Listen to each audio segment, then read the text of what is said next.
Welcome friends, I'm Rose Oatley and today I'm going to show you how I make my shrimp fried rice. So delicious.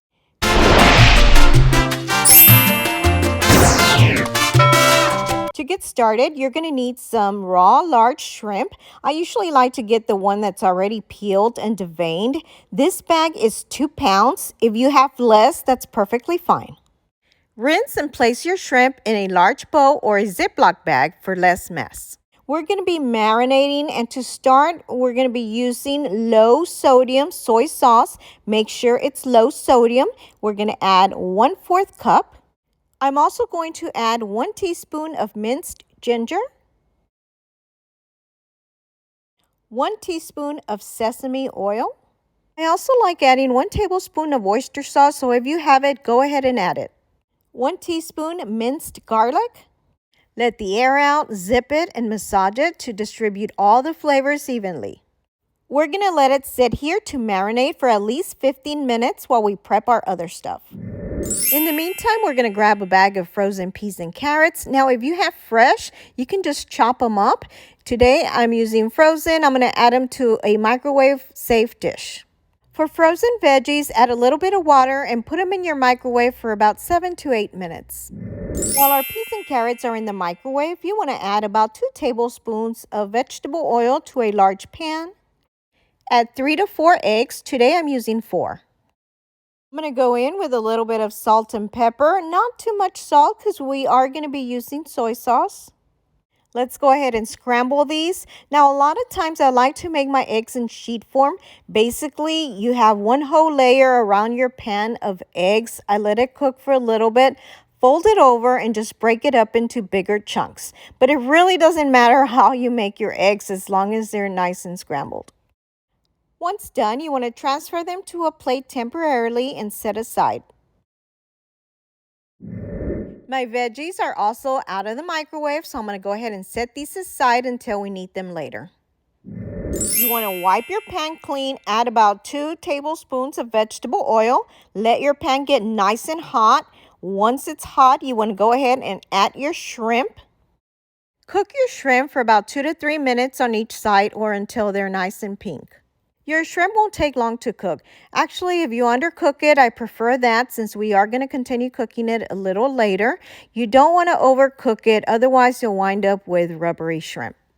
All right, so once your shrimp is done, you want to go ahead and set it aside. Next, you're going to need a day-old cooked jasmine white rice. Make sure that it's a day old. You don't want to cook it and use it right away. Otherwise, your rice will become clumpy, soggy, and sticky, and you won't have a nice fried rice.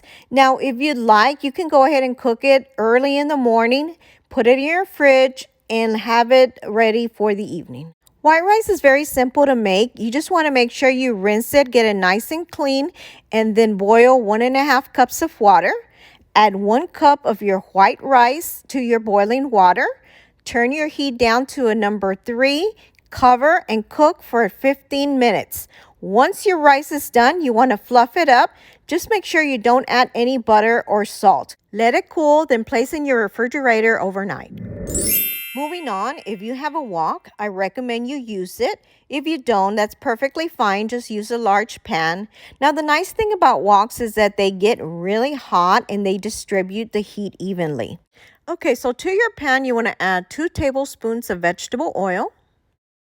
Before it gets too hot, add 1 teaspoon of sesame oil. Add 1 teaspoon of minced garlic. Then you want to add your white rice. Use a spatula to break it up. Then you want to just keep turning and tossing it until you get it nice and fried. You'll need to do this for a few minutes, so if your arm is not nice and tired, that means that you probably haven't fried it enough. After about 5 minutes or so, I like to go in with my dark soy sauce. Now make sure that you use dark soy sauce, not the low sodium one this time. This is not going to take a lot. You want to add about 1 to 2 tablespoons. And believe me, once you start tossing it, you will see that it turns that nice dark color you see in fried rice. And it also gives it that nice little rich flavor.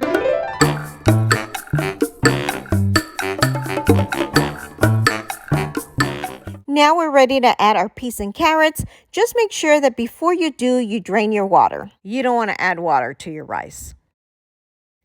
Let's give this a mix. If you're enjoying my video, please help me out by giving this a like and sharing with your friends. This will really help my channel grow. I appreciate the support. I also like to add 1/2 to 1 teaspoon of Sriracha sauce. Now this is optional. I just like to give it that little extra flavor. I'm ready to add my shrimp, and if you notice, I'm using a serrated spoon. This is just so I don't add too much of my juice in my rice. Let's give this a quick toss. And last but not least, we want to add our eggs and get everything mixed in. Make sure all the flavors marry. You want to give it a quick taste test and add salt as needed. This is smelling so good. Now let's go plate this. Now, doesn't this look delicious? Why get takeout when you can make it right at home? Thanks, guys. If you haven't already subscribed, please be sure to do so below or hit my little picture on the side. Also, don't forget to hit the little bell to get notified of all of my new videos. And please be sure to check out these links on the side. Share with your friends. Thanks for watching and your support.